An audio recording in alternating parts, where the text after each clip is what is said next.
है, भूत भी है और प्रेत भी है। दिखाता हूँ तुम्हारे किया कराया, जादू टोना, आप कुछ ही बोल सकते हो।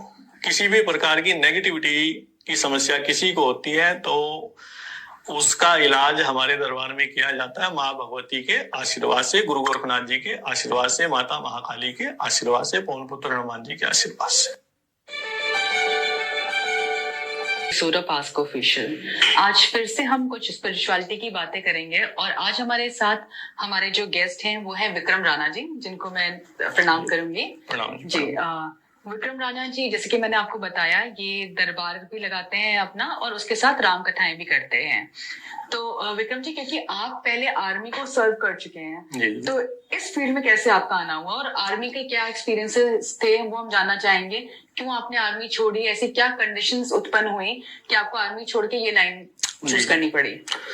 सबसे पहले तो जितने भी आपके व्यूअर्स हैं, दर्शक हैं, विद फैमिली, सभी को आदेश आदेश, गुरु गोरख आदेश, ओम काली, जय शिव गोरख। और जितने भी व्यूअर्स हैं और जितने भी यहाँ पे पॉजिटिविटी, जो भी मतलब कि हमारी शक्ति जिनका आशीर्वाद हमारे ऊपर है, ठीक है जी, तो सभी व्यूअर्स की तरफ से और आपकी जो फैमिली की तरफ से जय श्री कृष्णा, जय श्री राधे, जय सीताराम और हर हर महादेव। जय माता की। जय माता दी। हाँ जी, आपका फर्स्ट क्वेश्चन कि आप आर्मी में थे जी। आपने आर्मी ज्वाइन की, उसके बाद वहां से जल्दी रिटायरमेंट क्यों ली? ठीक है, देखिए, आर्मी में मेरा जो जाने का एक उद्देश्य था वो मेरे द्वारा निर्धारित नहीं था। ठीक है जी, मैं बचपन से ही श्री गोगा जी महाराज जी की भक्ति में जब से 7-8 वर्ष का था, जो गांव में एक्चुअल गोगा मेडी बनी होती है, ठीक है जी, ये आपके कुल देवता हैं? हाँ, ये हमारे कुल के देवता हैं, गोगा जी चौहान, जिनको हम जहारवीर जी भी बोल देते हैं। ठीक है जी, जो बागड़ के राजा हैं। तो जी, जो ये जहारवीर जी महाराज, जैसे हर गांव में गोगा मेडी बनी होती है, हमारे घर से जो गोगा मेडी बनी हुई है वो मेरे घर से लगभग 1 किलोमीटर की दूरी पे है, वो खेतों में बनी हुई है। तो बचपन से ही मैं नंगे पैर 1 गिलास दूध का लेकर के उनकी जो समाधि वहां बनी होती है, जो उनका स्थान बना हुआ है, उनको स्नान कराने के लिए डेली में जाया करता था। ऐसे करते करते काफी दिन हो चुके थे।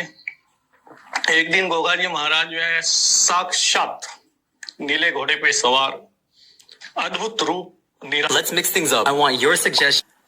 ऐसे करते करते काफी दिन हो चुके थे।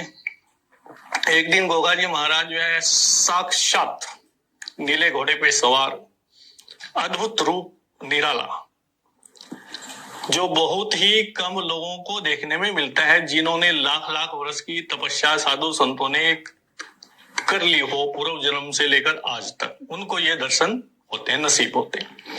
लेकिन मेरे भी कुछ पूर्व जन्म के कर्म रहे होंगे जो उन्होंने मेरे को दर्शन दिए, अपना आशीर्वाद दिया, और उसी समय बोल दिया कि बेटा आर्मी में जाएगा। मैं बोला जी आपकी जहां इच्छा। ठीक है जी, उसके बाद फिर धीरे धीरे धीरे धीरे पूजा पाठ बढ़ती गई। मेरे पिताजी हनुमान जी के पुजारी हैं बचपन से ही। जैसे जैसे वो हनुमान जी की पूजा करने लगे तो मैं भी तड़के में 4 बजे उनके साथ हनुमान जी की आरती, हनुमान चालीसा, जो भी पूजा पद्धति है उसका नियम मैं भी करने लगा। तो ऐसे ही करते करते करते करते एक दिन सवेरे 4 बजे का समय था, ये बातें बचपन की हैं, ठीक है जी। 4 बजे का समय था, तो एक तरफ भगवान भोलेनाथ शिवलिंग के रूप में और दूसरी तरफ हनुमान जी, दोनों ने मेरे को दर्शन दिए और बोले कि बेटा सुख सागर का पाठ करो। मेरे को नहीं मालूम था कि सुख सागर होता क्या है, क्योंकि 8-10 वर्ष के बच्चे को क्या पता। मैंने जब मैं उठा, स्नान वगैरह किया, उसके बाद मैंने अपने पड़ोस के पंडित जी से पूछा कि पंडित जी मेरे को आदेश हुआ है पवन पुत्र हनुमान जी का कि बेटा सुख सागर पढ़ो। तो वो बोले कि बेटा सुख सागर तो हमारा एक ग्रंथ है जिसको हम श्रीमद् भागवत भी बोल देते हैं। उस समय 40 रुपए का आता था, मैंने पंडित जी को 40 रुपए दिए, उन्होंने ला करके वो मेरे को दिया। जैसे अगला दिन आया, अगले दिन फिर हनुमान जी साक्षात दर्शन देते हैं कि बेटा इस सुख सागर को आपने निरंतर जो है पढ़ना है, एक समय भोजन करना है, उन्होंने कुछ नियम बताए मेरे को, और पृथ्वी पे ही लेटना है, जो मतलब कि सोना है वो पृथ्वी पर ही आपने लेटना है। उन नियमों का मैंने पालन किया, ठीक है जी।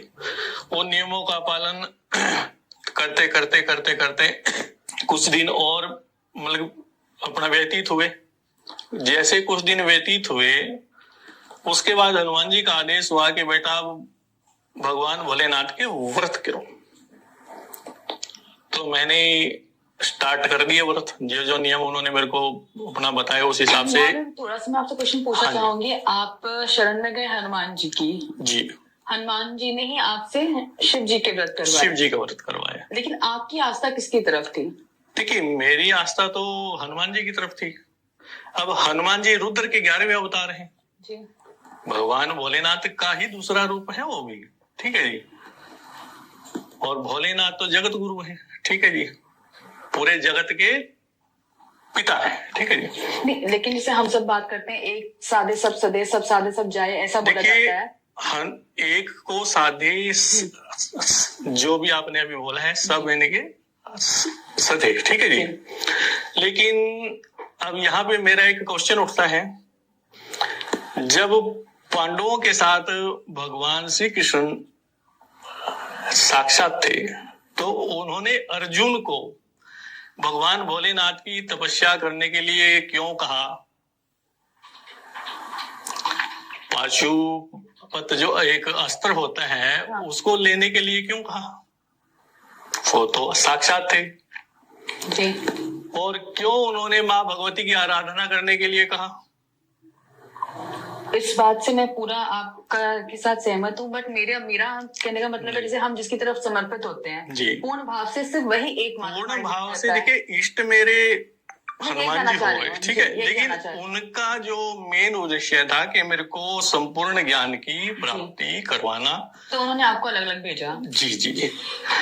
जहां से भी जैसे अनेक गुरुओं का आशीर्वाद मेरे ऊपर है, अनेक जितने भी मतलब महात्मा हैं, संत हैं, उनका सबका आशीर्वाद है।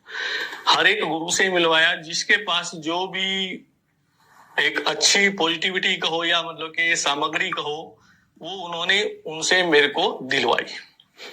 जैसे भगवान श्री कृष्ण ने भी स्वयं जो है संदीपन गुरु जी के मतलब के उसमें सानिध्य में वो रहे, और भगवान परशुराम जी ने उनको जो है सुदर्शन चक्र दिया, ठीक है जी। मेरी बात को गौर से आप जो है मतलब सुनना, ठीक है जी।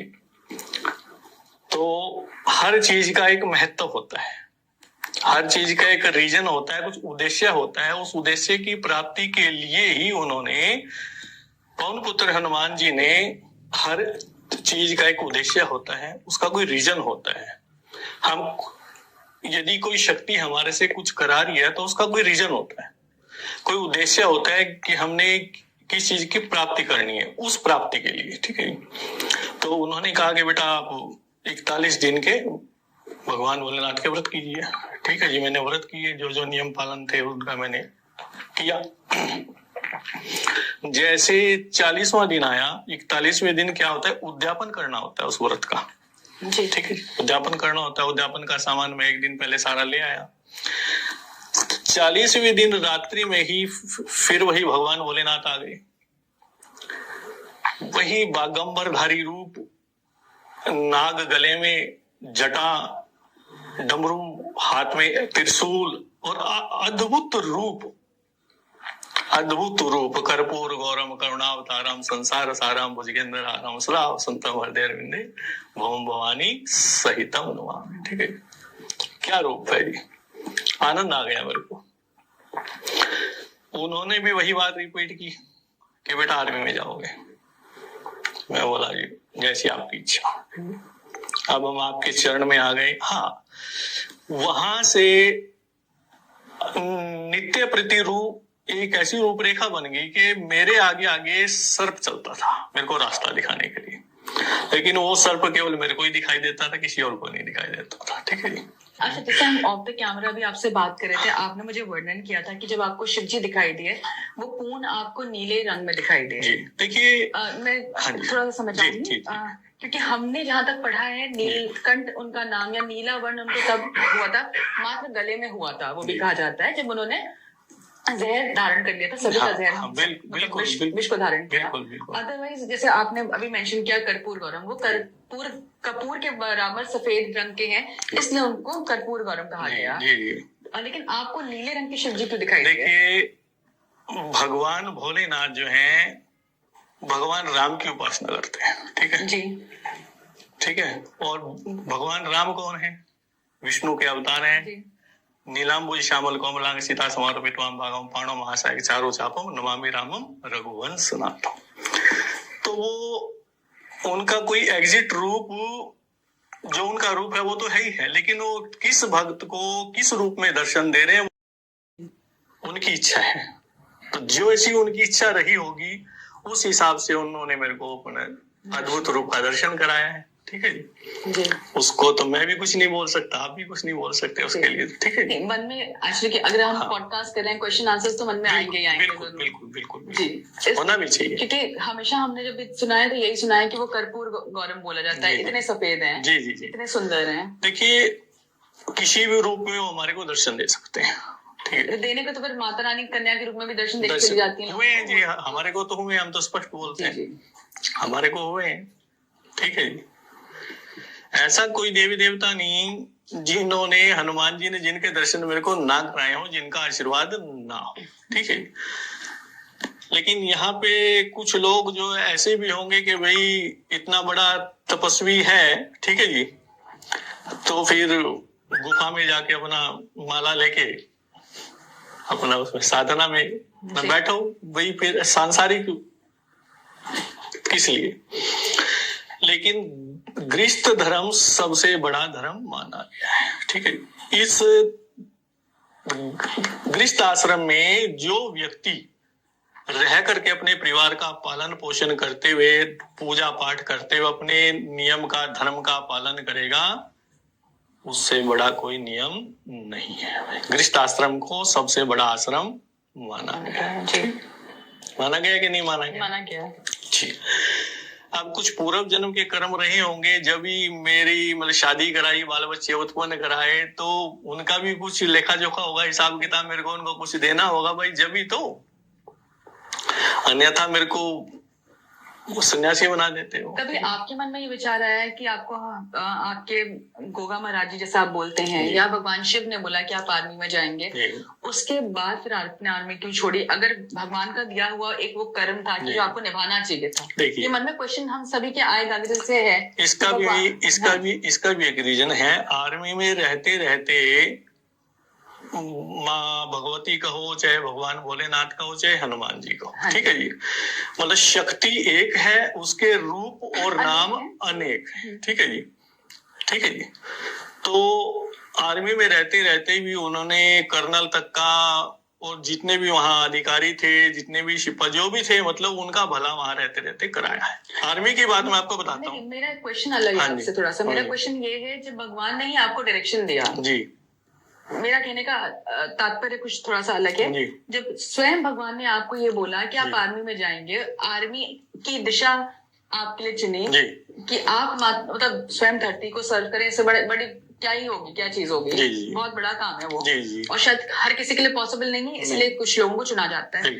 फिर आप उससे क्यों विरक्त हुए? मतलब आर्मी से क्यों? आर्मी से विरक्त हनुमान जी ने ही, आर्मी से विरक्त हनुमान जी ने ही कराया। जितने दिन की सर्विस थी उन्होंने वहां जिन लोगों का भला कराना था उनका कराया। और वहां की घटना मैं आपको बता देता हूँ। आर्मी का जब जिक्र आ गया, ठीक है, एक दिन संध्या के समय में जो आर्मी का हमारा मंदिर था, वहां पे बैठ के अपना ज्योत बत्ती कर रहा था, अपना ध्यान में बैठा था। उसी समय आकाशवाणी हुई कि बेटा तेरा जो कर्नल है ना, आपको नाम भी बता देता हूँ, कर्नल जो है सुनील कुमार जी, ठीक है जी। उस वक्त जो हमारे कर्नल थे कि वो माँ भगवती का जागरण बोल रहे हैं। माँ भगवती का जागरण बोल रहे हैं, भूल रहे हैं। जैसे आपका कोई बच्चा होता है, आप उसके लिए, उसकी नौकरी के लिए कोई मन्नत मांग लेते हैं, ठीक है। तो वो उनका परिवार बोल के मन्नत, बच्चे की नौकरी भी लग गई, कर्नल भी बन गए, एक बड़े पद पे आ चुके हैं, लेकिन जो काम था उसको भूल गए। मेरे को बोले कि जाकर के अपने कर्नल को बताओ। मैं बोला महाराज मैं सिपाही राम, वो अधिकारी, आप स्वयं जाकर के क्यों नहीं बताते भाई? मेरे को बीच में क्यों आप ले रहे हो? बोले बेटा अभी उनकी इतनी पूजा पाठ नहीं है जो मैं जाकर के उनको दर्शन दूं। इस लेवल पे वो नहीं पहुंचे आपके थ्रू। मैं बोला ठीक है जी। अगले दिन मैं सवेरे कर्नल साहब से मिला जाके, मैं बोला जी बात करनी है। बुलाओ बेटा। बातचीत की, उनको सारी बात बतलाई। वो बोले कि मैं अपनी माता जी से पता करता हूँ, आप रुको। उन्होंने मेरे को बिठाया, अपनी माता को फोन लगाया। माता ने बिल्कुल एग्जिट वही बात कही जो हनुमान जी ने मेरे को बताई जी। कि हाँ बेटा ये बात आपको किसने बताई? बोले मेरी ही यूनिट में हनुमान जी के एक भक्त है, उन्होंने बताई, और अभी मेरे पास ही बैठे। फिर उन्होंने मेरे बताए अनुसार बोला भाई आपका बहुत बहुत मतलब के आभार कि आपने हमारे को याद दिलाया जी। ठीक है। तो उनको हनुमान जी ने मेरे द्वारा उनको अपना याद दिलाया। देखिए कोई भी माँ भगवती की जो मन्नत, जो भक्त मतलब के मांगता है ना मन्नत, उसको दो ही देवता याद दिलाते हैं, एक तो बाबा भैरव, एक हनुमान जी, क्योंकि माँ भगवती के द्वारपाल हनुमान जी यही याद दिलाते हैं। तो अब वहां पे जो है मैंने उनको बताया, उन्होंने उसी हिसाब से माँ भगवती का जागरण कराया। जो उनकी मन्नत थी वो माँ भगवती की मन्नत पूरी हो गई। अब एक केस और वहां पे आ गया। जो हमारे पंडित जी थे, अभी एक्चुअली थोड़ा सा काटना चाहूंगी, आप हाँ द्वारपाल की बात करें। माँ भगवती के द्वारपाल भैरव जी आपने बोला, हनुमान जी और भैरव जी जी। तो ऐसा क्यों है कि तारापीठ में शिव जी द्वारपाल हैं? देखिए हर एक जो पीठ होती है, सिद्ध पीठ होती है, वहां का अलग अलग महत्व होता है जी। उसकी कोई स्टोरी होती है। जिस हिसाब से उन्होंने वहां पे अपनी स्थापना कराई तो उसका कुछ अलग जो है महत्व है, इसलिए ठीक है जी।